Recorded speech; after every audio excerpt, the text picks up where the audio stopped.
Okay, so now it's time to dive into the trinocular cube, which is a cubic transformation of this handsome devil, which is the Professor Pyraminx. We'll just clear the way here for a little bit. So this really is the ultimate in cubic transformation of pyramidal solves. So what is it about this puzzle that's different? How would I go about solving this? How is it similar? And how is it different? Is it more challenging or is it less challenging? So here's the thing, this isn't mass produced, and I don't imagine that a lot of people have this puzzle. So the question is, why are you watching this? What is it about this solve that might be illustrative in terms of solving different puzzles that people might have, and might this be mass produced someday? Well, these are the dilemmas to consider. So I look for homologous structures with this, so I wanted it with the trivial tips, just like this, because it helps enhance the purity of the puzzle.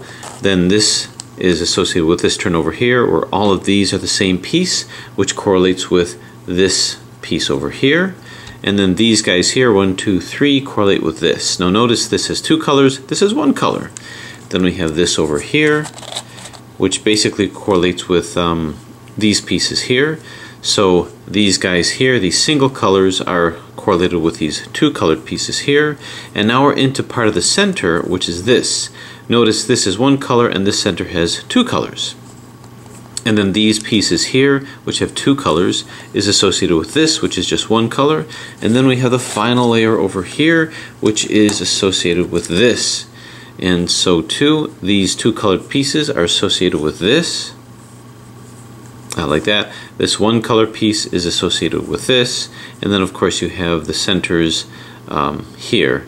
In this case I've got these two centers which are correlated with this, and I've got the middle center here which is correlated with this. This one has one color and this has three colors. So how does that enhance the challenge? Well, what I can do is I can show a correlation with the solve of this as I show a quick scramble of this as well. But just to show the movement of this, I start off by scrambling the tips, not because it's challenging, but because it's always fascinating to me what these puzzles are, these cubic transformations. I've always been fascinated by that, and that people can do that it takes something that's known to you and flips its perspective. Once I do that, then I just start doing these other moves here. Now, these have small pieces, the movement is otherwise very good. So I'm just going to continue a scramble process here, just showing you more of the motion.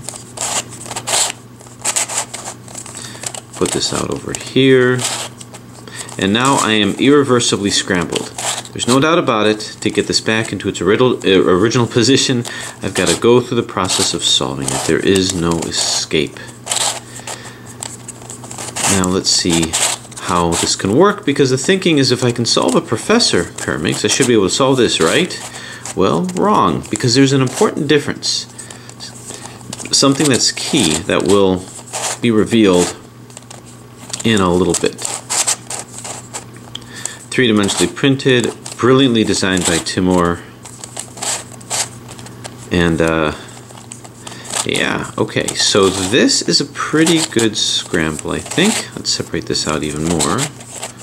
Separate this guy out over here, and these over here too. Okay. So there it is. I find the scramble of this to be beautiful. And when people look at this, they're wondering, well, how the heck do you solve something like this? It doesn't turn like a Rubik's Cube. You turn it in very strange ways. And it's very complex looking and very impressive to show somebody this, leading them to wonder, how does it even move and how do you figure out the solve of this? So that's what we're going to go through. What I'm going to define first is that there's different types of Pyraminx type moves. So I'm going to define this as a short move and this as a long move. It'll help better elucidate that. This I'm not going to define as anything, and this I don't even have to. So this short, or rather this short move is correlated with this short move, and this long move, let's scramble this over here, this long move is going to be correlated with this long move.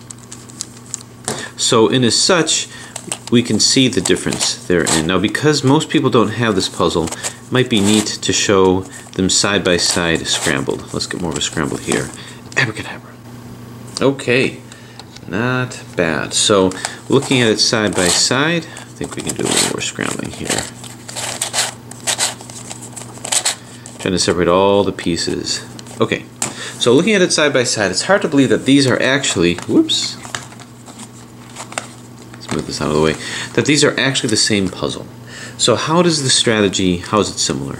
So the first step is, let's get the tips back. Not that it's particularly hard, but it gets you in the mood for solving. Tips back over there, so all these tips are in, and then we can go like this, bang, splat, just to show that. This is just preliminaries to get us ready for it. So the first step in the solve then is I like to correlate these pieces together, put them all in, because I'm trying to organize it so that I've calibrated the puzzle. So I see a green here. I'm not going to go through an entire solve of this, but these greens are in, and it's just a matter of turning this in here. So all these are in. So I'm going to do the same thing here. If this was the tip, I'm going to correlate these pieces with this. So here's the red over here, and you can see this is just as easy, if not even easier. So all of these are now fine. Now the next step that I have to do, once I do that, is I have to make sure that the centers correlate. Because if I don't calibrate the centers, I may have the whole thing solved, but I'll find that one center is in and 3 centers are out. So to prevent that, I have to do the same thing with this. So this center is in, and I'm simply going to wind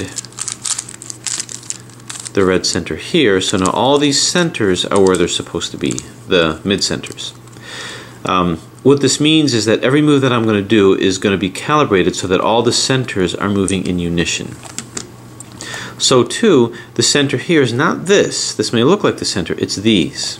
So I'm looking for the green, red, and yellow, which is right here. So I'm going to move this in over here. So this is in, you can see this is in and it's rotated correctly. This is not rotated correctly. And is this in? Nope.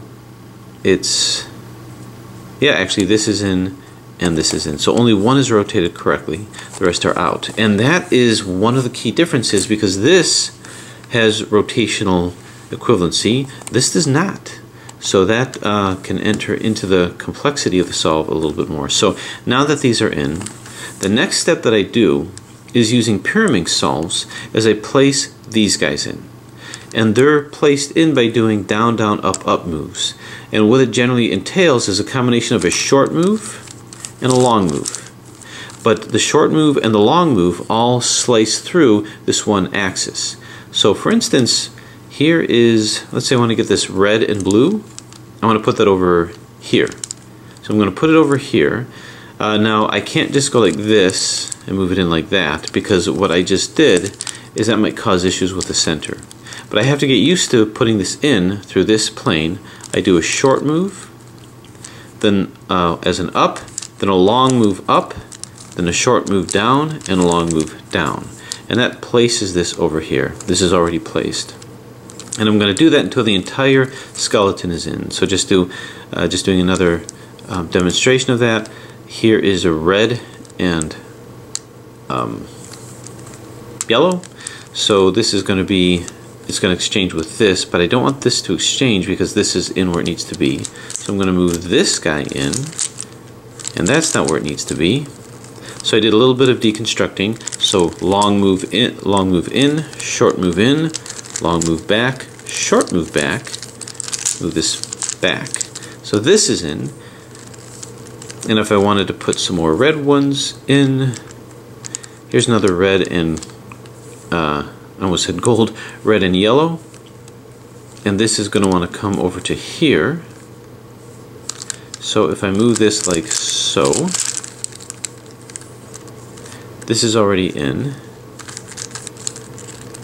So I could move, just do a little bit of deconstruction, moving it over to here. This is going to slide in up over here. So slide in over here. So long move up, short move across, long move down, short move back. And then I just get back what I put in, and I think I just moved all of those. Okay, so in that way, I'm getting all these guys in and I solve this side. The rest is done pretty much the same. I'm not going to go through the whole thing, but it's just a matter of deconstructing and reconstructing to put them all in.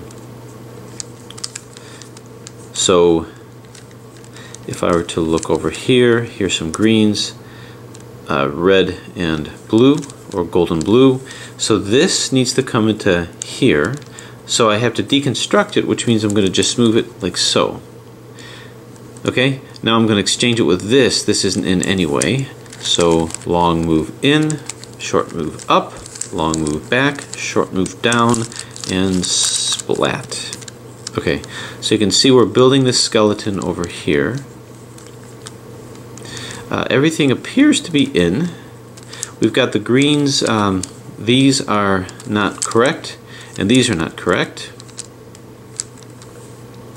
So what I need to do is I need to take this, and if I move it down, this can correlate by coming up to here, which is all fine and well. That's a short move, but I got to get a long move to exchange with it, which is this guy. I don't want this guy to move with it, so I'm just going to move this in because this is not correctly placed. I just have to remember the deconstruction. I shouldn't do more than 2 moves of deconstruction. So short move up, long move up, short move down, long move down. Okay? So now I think of what I put in. This comes over to here, and this comes over to here, and now I can take a look and see exactly what I did. This is in, this needs to be placed, and this needs to be placed. This is actually upside down, so I've got 2 that are upside down. Now, the reason why I'm demonstrating this is just to show you that orientation means something. These have 2 colors, so I have to be careful on where I put them. So this is fine, but it's upside down, and this is upside down. So I want to correlate these guys together, and everything else is in. Oh, this is not in. So let's see, this wants to come down like so, which is fine, but I need a short move to come in, and that's going to be maybe here or up here. Now what can I do with this to move that into a position? Well, I can move this down, well, I can move this over here actually, and then move it, let me not lose track, this, and then move it over to here. Alright, so in that way, here's a short move that I can do here. So we're going to do long move down, short move up, long move up, short move down. Okay, now that I've done that, this I'm going to move back, and then this I'm going to move across here. So I just had to reconstruct it. So you can see all of these were placed. Now, let's correlate it with this guy over here. Well, so too, these pieces here, these with 2 colors, are correlated with these little guys over here. But the thing is this has both rotational equivalency, because I can rotate it, and there's even some translational equivalency, because this yellow is the same as this. They can be interchanged. So in that way, this should be even easier. But the concept is the same. If I want to roll this in here, I got to do a short move and a long move, which will be this. So I'm going to go short move up, long move up, short move down, long move down. So now I've got these 2 in. And I put this in over here. So this will come up to here, but I need a long move, which is here, but this is already in. So I'm simply going to move another one in place. Not this, because this likes where it is. How about over here? None of this likes where it is. So I'm going to move this up. So this will come up to here, short move up, long move up, short move down, long move down. And remember to move this back. Yeah, so this is in and this is in. So you can see I'm able to keep track of things a little bit better. So this is going to come into here, but I need a short move to come into here also, not here. How about this white one? So this white one doesn't belong here, so I'm going to just deconstruct it to here so that I have a short move that can exchange with this. Yeah, so long move up, short move down, long move down, short move up, and this comes down to here. So these 2 are in, and now I'm down to just a few more. So this guy needs to come into here. Well, let's focus on this orange. I can move this into here. Now I need to move a long move into here. I can move this. Nope, this red one likes to be where it's at. So I can maybe move this over here and see what I've got. The only problem is that this is borrowed with this, so I can't do it like that. Unless I move it again, and then it becomes, let me make sure I don't lose track. Okay. So I've got a long move from here. No, I don't. Okay. Let's see if I can't get this a little bit more.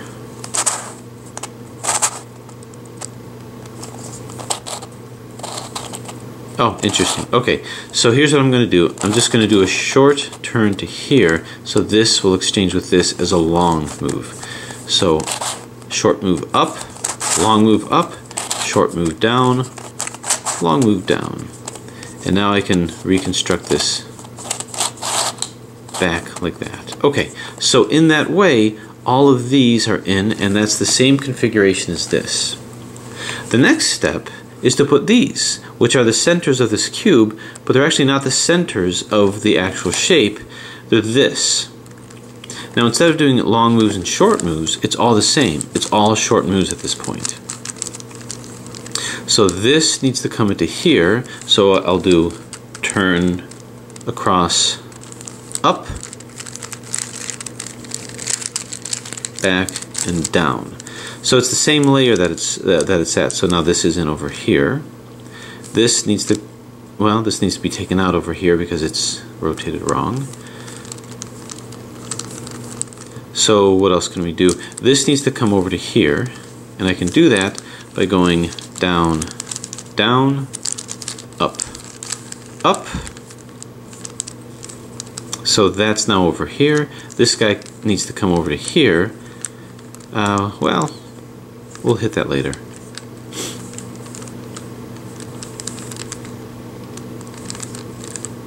Oh, that's interesting. Okay, I think we may have to hit it now. So this can come over to here. So we'll go across, up, back, and down. That lands that into here. And now this can come down to here. This is already in. This is in. This is in. So I need to exchange it. This needs to come down here, but I need to exchange it with something over here, and I don't have such a thing. However, this is in wrong, so I can move this to here temporarily so it can come up to here. So we're going to go down, up, down, and plop this guy back. So really, fairly effortlessly, I'm able to get this in, but notice all of these are now reduced. So this, and this are reduced on all sides. So we're going to do the same thing, but it's even easier because there's just one color. So this can exchange to with here, and this can be involved in the exchange. So we've got up, up, down, down. And they're all short turns. Okay, this will come up to here. I don't want this to participate, so I'm just going to move this out of the way here. But I like the fact that this yellow will end up here. We've got up, oops, up, down, down. That places that in that. We just have to move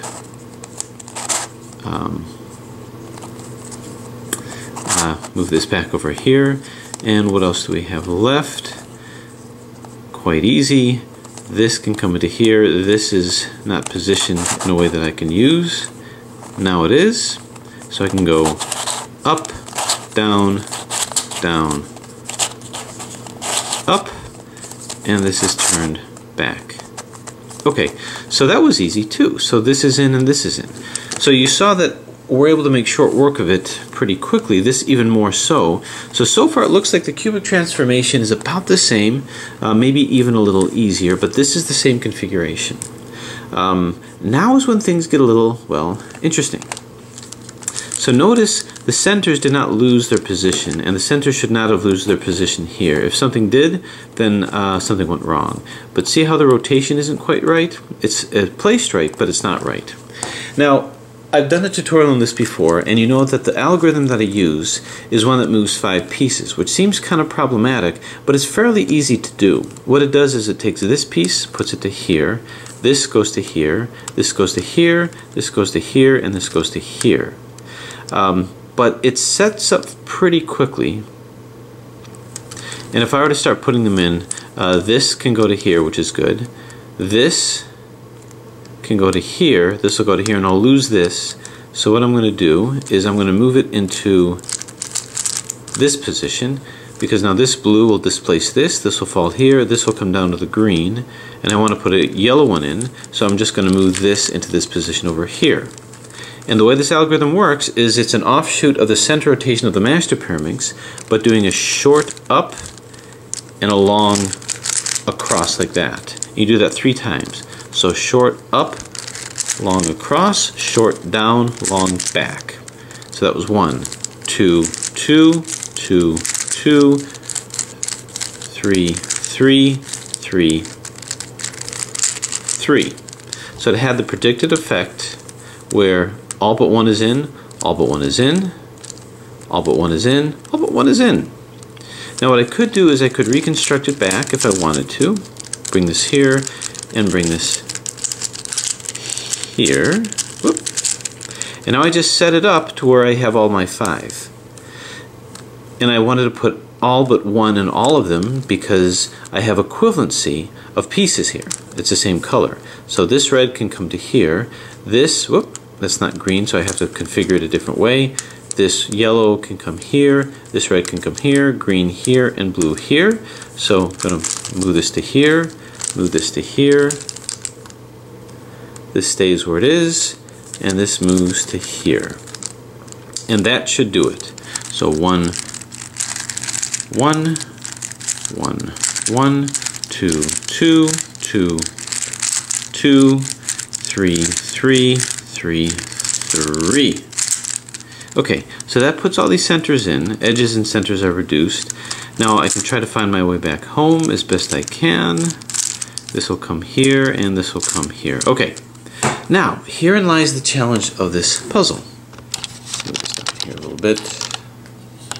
The challenge of this puzzle is I had translational equivalency, which means one piece was like the other. Here I have to have a very specific situation where I'm going to be doing a 5 cycle, but everything has to have a specific place where it goes, so I don't have as much wiggle room. So to do this, this is really the main challenge of the puzzle. And I guess the blueprint that I'm going to have is I'm going to put everything in on each center but one, but eventually I'm going to have 2 that are out, and one that's out has to be counterclockwise away from where it has to be. So this would have to go here. So the way this is going to work is this will go here, this will go here, this will go here, this will go here, and this will go here. It seems like an almost impossible amount of pieces to keep track of. So let's see if things just kind of work out. So this is already in over here. So let's start moving other things in as much as possible. Now notice I tried to get it back in the configuration here. I'm not going to do that. I can just solve it as a Jinx pyraminx if I lose track of where these are going to be, as long as I keep the reduction here. So let's see. I've got this blue and white, and I'm just going to move this in this position over here. So this will go here. This green and red, I'm going to move this over to here. So this to here, this to here. This will go down to here, which will also be in, so I'll be putting 2 in, so that's not bad. This red and blue has nowhere to go here, but if I wanted to move a white and blue, there's no white and blue here, so I'm just going to move any one in like this. Boom. Okay, so getting my bearings about me, this is going to be 1, 1, 1,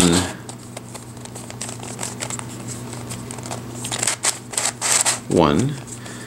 So it's going to be short up, 2, short along across, 2, short down, and short back. And now third one, 3, 3, 3, 3. So as predicted, Well, I got nothing in here, but I've got 1 in here, I've got 2 here, and I've got 1 here. What I'm going to do, because I don't want to solve one before I solve the others, I'm going to let this one sort of dictate where the rest are going to go. So I need a blue and yellow. It's going to be over here. So again, I'm not trying to get these back anymore. I can solve it as a Jinx pyraminx later. So this will go to here. Red and white. Well, it could go to here. The only problem with that is it's going to knock this out. So I'm going to move this here for the moment. This to here. Now this will be clockwise or counterclockwise away from where it's got to be. It's got to go clockwise to get in there. That's going to be useful to me because that's going to be the final move. So this blue and yellow has no place to go here, and I got to make sure I don't put a green and yellow one here, so I can't move it in this configuration. I'm going to go like this. So at the end of the day, all I'm going to be putting in is 1, but I'm going to get this set up to where it's got to be over here. So I need this to just have 1 in with the other one just counterclockwise to where it needs to be. So in some ways I'm going to sort of put that in for the big preparation. So 1, 1, 1, 1,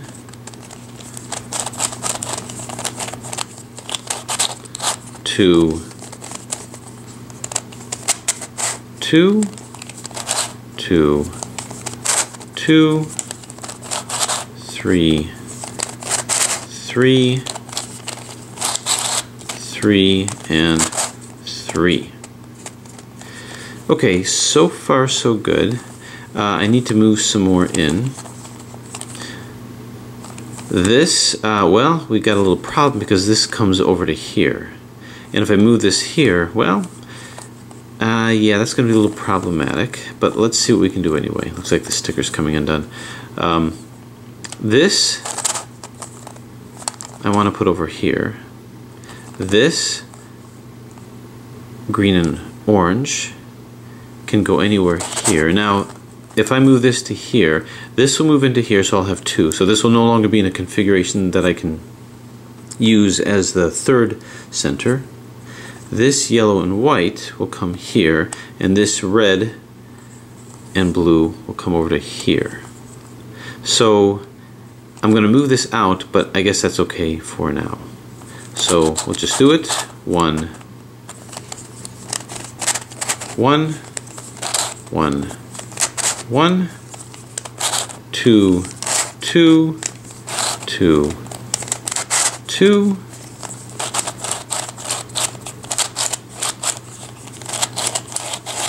3, 3, 3, 3. So this is where it becomes more than just about the algorithms.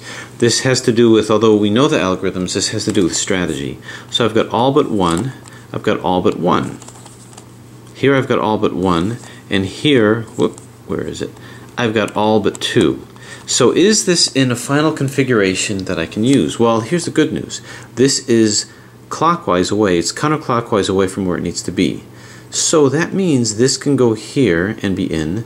This, well, this blue and red will go here.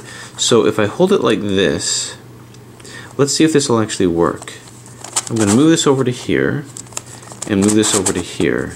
And I think I'm good, because this white and orange will go here. This blue and orange will go here in this position. Then this orange and yellow will go here. This will slide to here. This white, this blue and red will go here if I put it in this position. And then finally this green and yellow will slide its way into here. So that's it.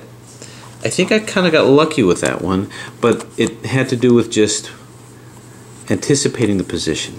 So we'll do 1, 1, 1, 1, 2, 2, 2, 2, 3, 3, 3, 3, and it's done. So these centers are reduced, this, and this. Now, I'll tell you, you can design an entire puzzle around just these centers. All the rest were fairly easy to put in. I've seen this become hard or easy. This one was fairly straightforward, but every so often you get a situation where it just doesn't work and you keep having to redo it and redefine it. So I might have gotten a little lucky with this, but the setup is the same. And if I didn't quite match it the first time, I'd have to reconfigure, and I kind of had to do that. So this is the payoff part of this puzzle. This is the difficult part that you don't get with any other puzzle, including this. So now I'm basically going to do the Jing's pyraminx solve to get back into this configuration. So I'm only going to do long moves now, no short moves when I do a Jing's pyraminx solve. So I'm going to find this over here, turn this like so, and turn this up here. I'm going to match these guys, match the oranges. Now that I've got these matched, whoop, almost. Okay, now that I've got these parts matched, I'm now going to put the centers in. This is already in. And now with that in, I'm going to find where this goes.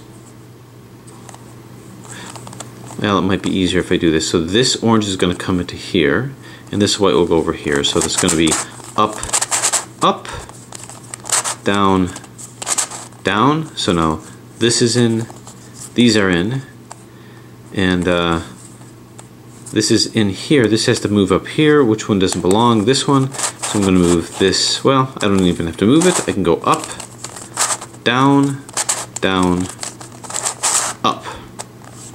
Okay, so in that way these are all in. Now what about the centers? Well, I learned how to do the centers with this guy, and it's the same thing. You can see this is rotated correctly, and I know based on the parity of this puzzle, well, so everything is in, but this is the only one rotated. So this is the most difficult configuration. What I'm going to want to do is move another one out. So I'm going to focus on these two. I'm going to move these out like this. These will also exchange, and I'm going to have to rotate one back in, but only one. So that's going to be that up, up, down, down. Instead of doing long, instead of doing short and long, it's going to be both long to flip-flop these centers. So that's going to be 1, 1, all long, 1, 1, 2, 2, 2, 2, 3, 3, 3, 3. By the way, that's how I came up with how to move these centers around. It's the same algorithm, but instead of doing two longs, I just did a short and a long. Okay, what I want to do now is I want to take this, and I know that whatever is facing here is going to end up down here, and I want it to line up with the white. So I'm going to rotate this over here, do it again, the white will end up back here, so when I rotate it back, it'll line up with this white. So I'm going to move it here. Now this red, unfortunately, will be bound to this, which won't be right, but that's okay for now. So I've got 1, 1, 1, 1, 2, 2, 2, 2, 3, 3, 3, and 3. Okay, now I just rotate this back. Now the prediction is 2 should be in. This is in and rotated correctly, as is this, which means these two are not. Which means these two are not. So I'm going to rotate them out and do my twisty thing to get it back in. So if I get these out, when I do the twisty thing, these two will not be affected. So 1, 1, 1, 1, 2, 2,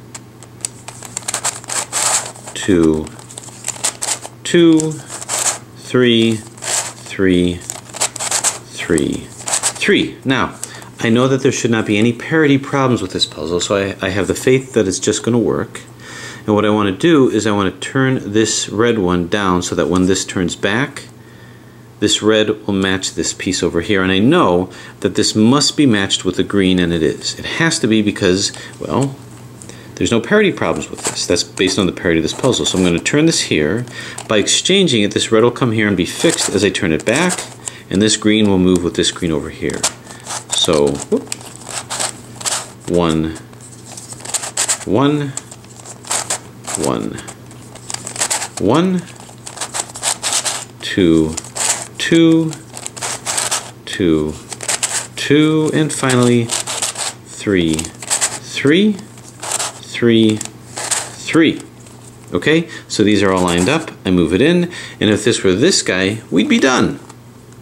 The next part is easy because we just fold these in, and that's basically doing a move like this and moving it in from another layer. It's even easier than this because the way that this would work is, let's say you see the orange, the yellow, and the blue. Yellow and blue belongs up here. I would simply move this over here, take this, move this up, which will put that in place, and displace this piece. Bat this out of the way, move it down. Okay, so in that way it moves this, and it just moves this back. You're not going to take anything else out. And if I wanted to say put the other green and blue, it's not this one, it's this one. To move this up, I'll simply go up, whoop, green and blue rather, move this up, displacing that out, move this down, and this is here. Now if I want to put the green and yellow, I'll find it over here. However, I have nothing more to displace here, so I have to get this out of the way, move it in this position, bring this out, displacing that, moving this up, putting it in, and now this whole thing is solved. And I just keep moving around the puzzle exactly like that. So blue and red, that would be this guy here. So bring it up, displacing this piece, move it out of the way, bring it down, and that put this guy in. And now the other green and red, which is this. Everything else is in, so I have to take something out. So I'll move this in and bring it down. So I'm going to use this over here.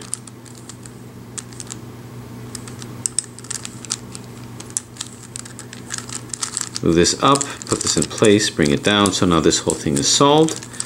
And now I've got a nice 3-cycle because there's no parity to this problem. Red and green will come up to here, which will displace this, so I can move it to here, move it up, displacing that, move this in this place, and move it down, and it's solved. This should be even easier. So too, this red will go over to here, because I have translational equivalency and rotational equivalency, so I don't have to worry about equivalent pieces. I even have more to choose from. So this will come up to the red, putting the white in position, move this down, so this is in. And we can move this guy back. So too, I want to move this to here.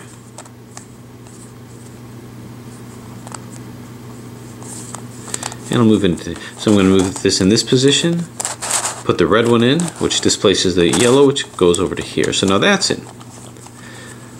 So now I'm going to take this, I'm going to put this in the yellow spot here. So I'm going to move this over here, bring it up, which displaces the white, bring this over here, and bring this down. Actually, why don't I just move it all the way here and bring this down? Okay, now this is here. I'm going to take this green, put it in this position, which displaces the orange, move the orange into position, and bring this down here. So very quickly, I'm down to the last few. Now notice I've got 2 greens, I've got 1 white, an easy 3-cycle. Move the white one in, which displaces the blue, exchange it simply for this blue, bring it down, that puts that in, this is in over here, and done! So there you have it, the, I think, first solve of this brilliant trinocular cube, the cubic transformation of a master pyraminx. Pretty much all the steps were even more simple because of the equivalencies, rotational and translational of all these pieces. The center was where the real challenge of the puzzle took off. That is the payoff phase of this puzzle, and that's what adds the uniqueness of the challenge of this solve. So you never know, just by skewing your perspective, what's going to be easier, what's going to be more hard, but either way you look at it, easy or hard, it still remains brilliant and a lot of fun. So at that point, there may be one more journey to take in terms of the solve strategy of a pyraminx. Thanks for watching.